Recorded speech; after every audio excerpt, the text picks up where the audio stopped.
Araw-araw na pagbasa ng Biblia, araw 78. Lumang Tipan, Deuteronomy 9, Deuteronomy 10. Makinig, Israel, malapit na kayong tumawid sa Jordan sa araw na ito, pasukin para agawin ang mga bansang higit na malaki at higit na malakas kaysa sa inyong sarili, at mga lungsod na pinatibay pataas hanggang sa langit, isang malalakas na mga tao at matatangkad, ang mga anak na lalaki ng Anakam, na kilala ninyo, at siyang narinig ninyong sinabi ng mga tao, sino ang makakapanindigan sa harapan ng mga anak na lalaki ni Anak? Kaya alamin sa araw na ito, na si Yahweh na inyong Diyos ang siyang manggana sa harapan ninyo katulad ng isang lumalamong apoy, wawasakin niya sila, at sila ay ibabagsak niya sa inyong harapan, para palayasin ninyo sila palabas at agad silang mamatay, gaya ng sinabi ni Yahweh sa inyo. Huwag sabihin sa inyong puso, matapos silang itulak palabas ni Yahweh na inyong Diyos mula sa inyong harapan, dahil ako ay matuwid kaya dinala ako ni Yahweh para angkinin ang lupang ito, dahil ito sa kasamaan nitong mga bansa kaya't pinaalis sila ni Yahweh palabas mula sa harapan ninyo.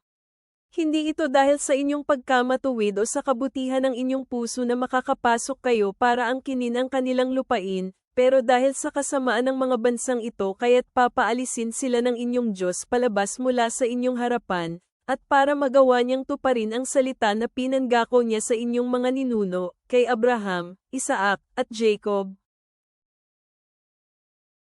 Kaya alamin ninyo, na hindi nagbigay si Yahweh na inyong Diyos sa inyo nitong masaganang lupain para angkinin dahil sa inyong pagkamatuwid, sapagkat kayo'y suwail na sangkatauhan. Alalahanin ninyo at huwag kalimutan kung paano ninyo ginalit si Yahweh na inyong Diyos sa ilang, mula sa araw na iniwan ninyo ang lupain ng Ehipto hanggang sa nakarating kayo sa lugar na ito, naging suwail kayo laban kay Yahweh. Pati sa Horeb ginalit ninyo si Yahweh, at nagalit si Yahweh sa inyo na sapat para lipulin kayo. Nang umakyat ako sa bundok para tanggapin ang mga tipak na bato, ang mga tipak ng tipan na ginawa ni Yahweh kasama ninyo, nanatili ako sa bundok ng 40 araw at 40 gabi, ni hindi ako kumain ng tinapay o uminom ng tubig. Ibinigay ni Yahweh sa akin ang 2 tipak na batong sinulatan gamit ang kanyang daliri, na susulat sa mga ito ang lahat ng bagay gaya ng lahat ng mga salitang ipinahayag ni Yahweh sa inyo sa bundok mula sa gitna ng apoy noong araw ng pagtitipon.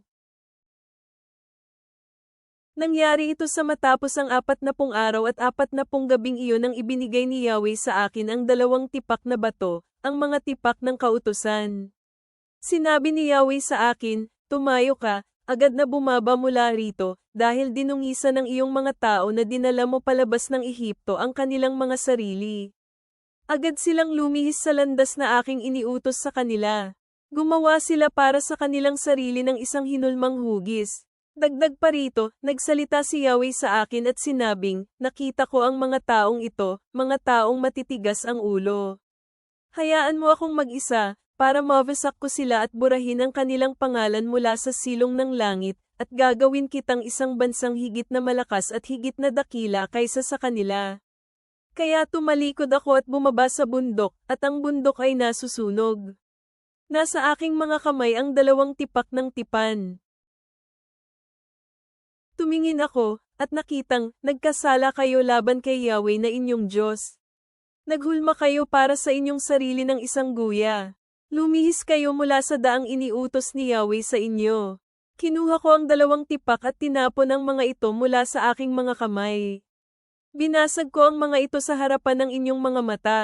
Muli akong nagpatira pa sa harapan ni Yahweh ng 40 araw at 40 gabi, hindi ako kumain ng tinapay ni uminom ng tubig, dahil sa lahat kasalanang ginawa ninyo, sa paggawa ng kung ano ang masama sa paningin ni Yahweh, para galitin siya. Dahil natakot ako sa galit at sa mainit na pagkayamot na kung saan galit si Yahweh laban sa inyo para wasakin kayo. Pero nakinig din si Yahweh sa akin ng oras na iyon. Galit na galit si Yahweh kay Aaron para patayin siya, nanalangin din ako para kay Aaron ng oras na iyon. Kinuha ko ang inyong kasalanan, ang guya na ginawa ninyo, at sinunog ito, hinampes ito, at dinurog ito ng napakaliit, hanggang sa naging pino ito tulad ng alikabok. Tinapon ko ang alikabok nito sa tubig na dumadaloy pababa mula sa bundok.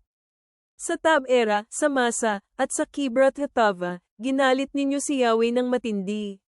Nang ipinadala kayo ni Yahweh mula sa Cades Barnea at sinabing, humayo at angkinin ang lupain na ibinigay ko sa inyo, pagkatapos naghimagsik kayo laban sa utos ni Yahweh na inyong Diyos, at hindi kayo naniwala o nakinig sa kanyang boses. Naging suwail kayo laban kay Yahweh mula sa araw na nakilala ko kayo. Kaya nagpatira pa ako sa harapan ni Yahweh ng 40 wawasakin niya kayo. Nagdasal ako kay Yahweh at sinabing, O Panginoong Yahweh, huwag mong wasakin ang iyong mga tao o ang iyong pamana na iyong iniligtas sa pamamagitan ng iyong kadakilaan, na dinala mo palabas ng Ehipto gamit ang isang makapangyarihang kamay. Isipin ang inyong mga lingkod, na sina Abraham, Isaac, at Jacob, huwag tumingin sa katigasan ng ulo mga taong ito, ni sa kanilang kasamaan, ni sa kanilang kasalanan, para ang lupain mula sa kung saan mo kami dinala ay dapat sabihin, dahil hindi sila dadalhin ni Yahweh sa lupang ipinangako niya sa kanila, at dahil kinasuklaman niya sila, dinala niya sila palabas para patayin sila sa ilang. Gayunpaman sila ay iyong mga tao at iyong pamana, na dinala mo palabas sa pamamagitan ng iyong dakilang lakas at sa pamamagitan ng pagpapakita ng iyong kapangyarihan. Nang panahong iyon sinabi ni Yahweh sa akin, umukit ka ng 2 tipak na bato katulad ng una, at umakyat ka sa akin sa bundok, at gumawa ka ng isang kaban na kahoy. Isusulat ko sa mga tipak na bato ang mga salita na nasa unang mga tipak, na iyong binasag at ilalagay mo sila kahoy na bol. Kaya gumawa ako ng bol sa kahoy ng akasya, at umukit ako ng 2 tipak na bato katulad ng nauna, at umakyat ako sa bundok, dala ang 2 tipak na bato sa aking kamay. Isinulat niya sa mga tipak na bato, tulad sa unang nakasulat, ang 10 utos na sinabi ni Yahweh sa iyo sa bundok mula sa gitna ng apoy sa araw ng pagpupulong, pagkatapos ibinigay sila ni Yahweh sa akin. Bumalik ako at bumaba mula sa bundok, at inilagay ang mga tipak na bato sa bol na ginawa ko, naroon sila, gaya ng inutos ni Yahweh sa akin. Naglakbay ang mga tao sa Israel mula Birat Bene Jacan patungong Mosera. Doon namatay si Aaron, at doon siya inilibing, si Eleazar na kanyang anak na lalaki, ay naglingkod sa tanggapan ng pari kapalit niya. Mula doon naglakbay sila patungong Gudgoda, at mula Gudgoda patungong Jotbata, isang lupain ng mga batis ng tubig. Nang panahong iyon pinili ni Yahweh ang lipi ni Levi para dalhin ang kasunduan ni Yahweh, para tumayo sa harapan ni Yahweh para maglingkod sa kanya, at pagpalain ang mga tao sa kanyang pangalan, sa araw na iyon kaya walang bahagi si Levi ni pamanang lupain kasama ang kanyang mga kapatid na lalaki, si Yahweh ang kanyang pamana, gaya ng sinabi sa kanya ni Yahweh na inyong Diyos, na natili ako sa bundok gaya ng unang pagkakataon, 40 araw at 40 gabi. Nakinig si Yahweh sa akin sa panahon ding iyon, hindi ninais ni Yahweh na wasakin kayo. Sinabi ni Yahweh sa akin, bumangon ka, mauna kang umalis sa mga tao para pangunahan sila sa kanilang paglalakbay, papasok sila at angkinin ang lupaing ipinangako ko sa kanilang mga ninuno na ibibigay sa kanila. Ngayon, Israel, ano ang kailangan ni Yahweh na inyong Diyos, maliban sa matakot kay Yahweh na inyong Diyos, para lumakad sa lahat ng kanyang kaparaanan, para ibigin siya, at para sambahin si Yahweh na inyong Diyos ng buong puso at buong kaluluwa, para sundin ang mga utos ni Yahweh, at ang kanyang mga batas, na inuutos ko sa inyo ngayon para sa inyong kabutihan. Tingnan ninyo, pag-aari ni Yahweh na inyong Diyos ang langit ng kalangitan, ang sanlibutan, kasama ang lahat na nasa kanila. Si Yahweh lamang ang nasiyahan sa inyong mga ama para ibigin sila, at pinili niya kayo, na kanilang mga kaapu-apuhan, na kasunod nila, kaysa sa ibang mga tao, gaya ng ginagawa niya ngayon. Kaya nga tuliin ang masamang balat ng inyong puso at huwag maging suwail. Dahil si Yahweh na inyong Diyos, siya ay Diyos ng mga Diyos at Panginoon ng mga Panginoon, ang dakilang Diyos, ang tanging makapangyarihan at ang tanging kinatatakutan, na siyang walang itinatanging sinuman at hindi tumatanggap ng mga suhol. Nagpapatupad siya ng katarungan para sa ulila at balo, at ipinapakita niya ang pagmamahal para sa mga dayuhan sa pamamagitan ng pagbibigay sa kanila ng pagkain at kasuutan. Kaya mahalin ang dayuhan, dahil naging dayuhan kayo sa lupain ng Ehipto. Katatakutan ninyo si Yahweh na inyong Diyos, siya ang inyong sasambahin. Kailangan ninyong kumapit sa Kanya, at mangangako kayo sa pamamagitan ng Kanyang pangalan. Siya ang inyong papuri, at siya ay inyong Diyos, na siyang gumawa para sa inyo ng makapangyarihan at nakakatakot na mga bagay na ito, na nakita ng inyong mga mata. Bumaba ang inyong mga ama sa Ehipto bilang 70 tao, ngayon ginawa kayo ni Yahweh na inyong Diyos na kasindami ng mga bituin sa kalangitan. Bagong tipan, Luke 12:1-34. Samantala, nang ang libu-libong mga tao ay nagkatipon-tipon, na halos ang bawat isa ay nagkakatapak-tapakan, sinimulan muna niyang sabihin sa kanyang mga alagad, mag-ingat sa lebadura ng mga Pariso, na ang pagkukunwari. Ngunit walang nakatago ang hindi maisisiwalat, at walang lihim ang hindi malalaman.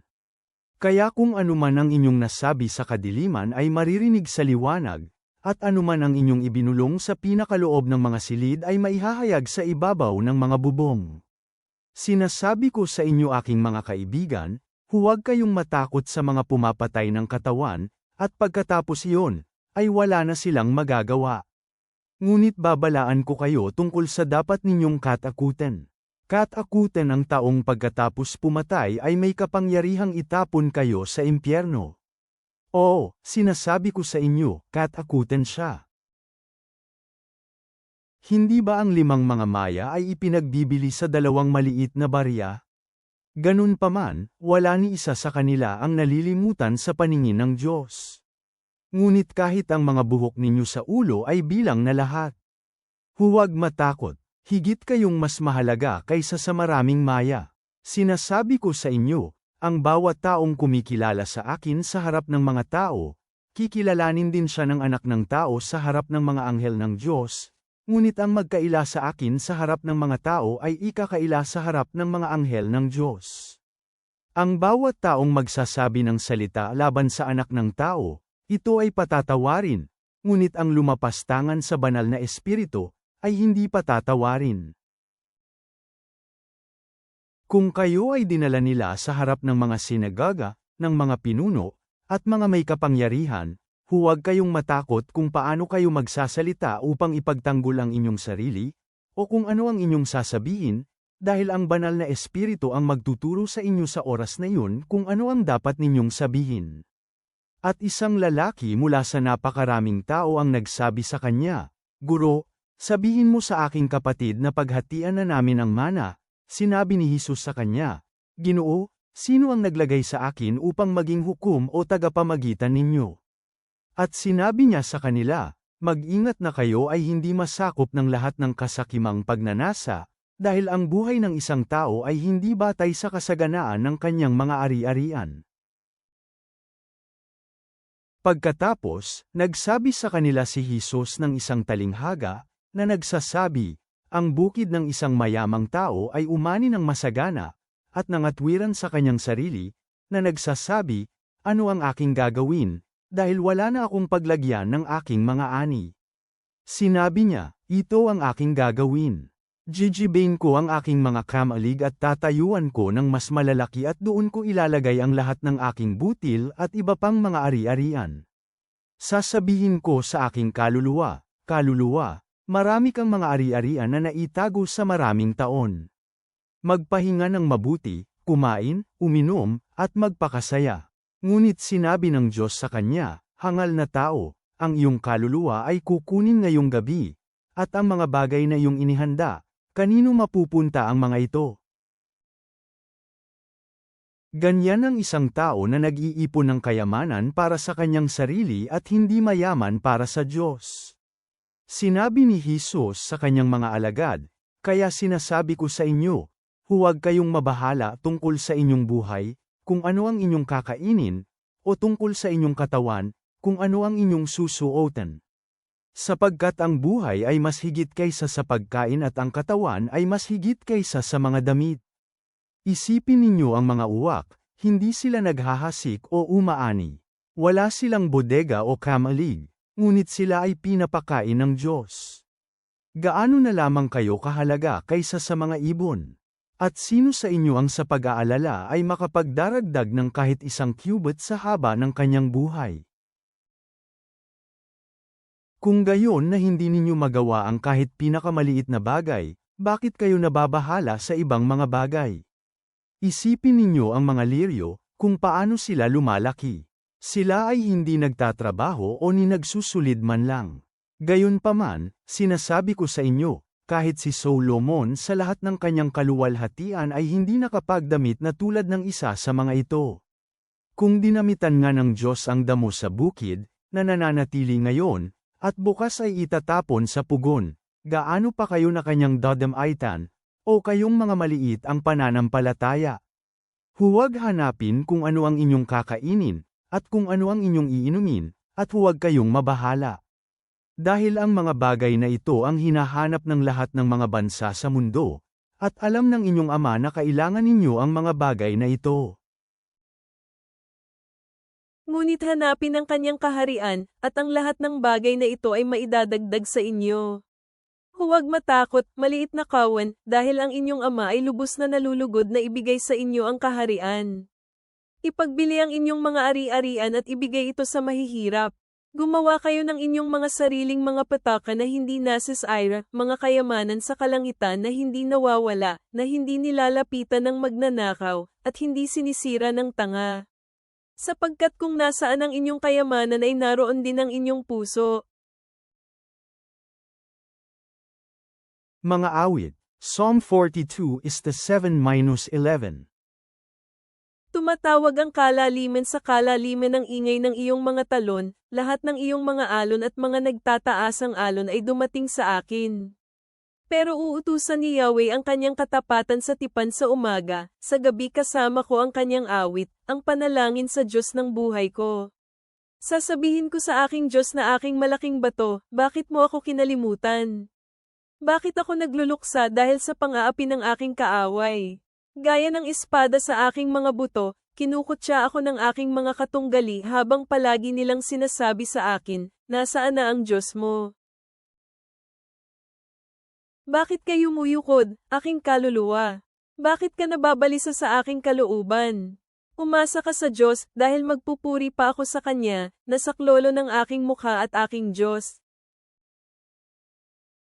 Ama naming nasa langit, kami ay lumalapit sa iyo ng may kababang loob, na kinikilala ang kadakilaan ng iyong pag-ibig at ang lalim ng aming pangangailangan sa iyong gabay, gaya ng ipinakita sa Deuteronomio.